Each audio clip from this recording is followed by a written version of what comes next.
साहब की तरफों ऐलान है रमज़ान का पूरा महीना मशवरा फ्री और 7 दिनों की दवाई भी फ्री। हज़रत साहब इस तरह नहीं है, ਜਿਹੜਾ ਬੰਦਾ ਮਸਜਿਦ ਦੇ ਨਾਲ ਤਾਮਨ ਕਰੇਗਾ, ਅੱਲਾ ਦਾ ਘਰ ਹੈ। ਅੱਜ ਰਮਜ਼ਾਨ ਦੀ ਯਾਨੀ ਕਿ ਪਹਿਲੀ ਤਰੀਕ ਹੈ, ਮਾਹ ਰਮਜ਼ਾਨ ਦੀ ਆਮਦ ਹੈ। ਤੇ ਅੱਲਾ ਦੇ ਘਰ ਨੂੰ ਜਿਹੜਾ ਬੰਦਾ ਰੋਸ਼ਨ ਕਰੇ, ਦੀ ਕਬਰ ਨੂੰ ਵੀ ਰੋਸ਼ਨ ਕਰੇ। ਜਿਹੜਾ ਬੰਦਾ ਸਾਡੇ ਨਾਲ ਮਸਜਿਦ ਨੂੰ ਆਬਾਦ ਕਰਨ 'ਚ ਮਦਦ ਕਰੇ, ਉਹ ਸਾਡੇ ਕੋਲ ਕਿਸੇ ਕਿਸਮ ਦਾ ਵੀ ਰੂਹਾਨੀ ਜਿਸਮਾਨੀ मशवरा लवे, असीं उहनूं मशवरा फ्री देंगे और कम अज़ कम 7 दिन की दवाई जी ना उन्होंने फ्री देंगे। किसी भी मसले का शिकार हो मशवरा लवे, 7 दिन की दवाई साढ़े को फ्री मंगाए पूरे पाकिस्तान जिथे बैठे मर्जी। तो साढ़े मस्जिद का कोली फेली माली किसी किस्म का भी तामन करेगा जोड़ा बंदा, ਉਹਦੇ ਨਾਲ ਅਸੀਂ भी भरपूर तामन करांगे।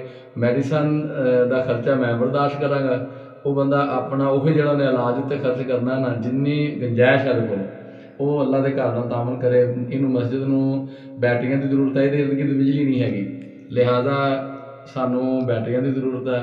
ਮਜ਼ੀਦ ਕੁਛ ਪਲੇਟਾਂ ਦੀ ਜ਼ਰੂਰਤ ਹੈ। ਕੁਛ ਪਲੇਟਾਂ ਪਹਿਲੇ ਲਈਆਂ ਵੀ ਇੰਸਟਾਲਮੈਂਟ 'ਤੇ ਆ। ਅਤੇ ਮਸਜਿਦ ਦੇ ਕਾਫੀ ਸਾਰੇ ਕੰਮ ਹੈਗੇ ਨੇ, ਜਿਸ ਤਰ੍ਹਾਂ ਕਿ ਬਾਹਰ ਵਜ਼ੂਖਾਨਾ ਦਾ ਕੰਮ ਹੈ, ਵਾਸ਼ਰੂਮ ਦਾ ਕੰਮ ਹੈ।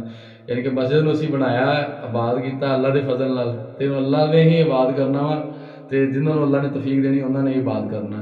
तो रमज़ान के महीने पूरे जो ऑफर है, सुबह फजर की नमाज तो बाद तो रात तरावियां तो बाद, तरावी तो 1 घंटा बाद तक कॉल करके तुसीं मशवरा कर सकते हो।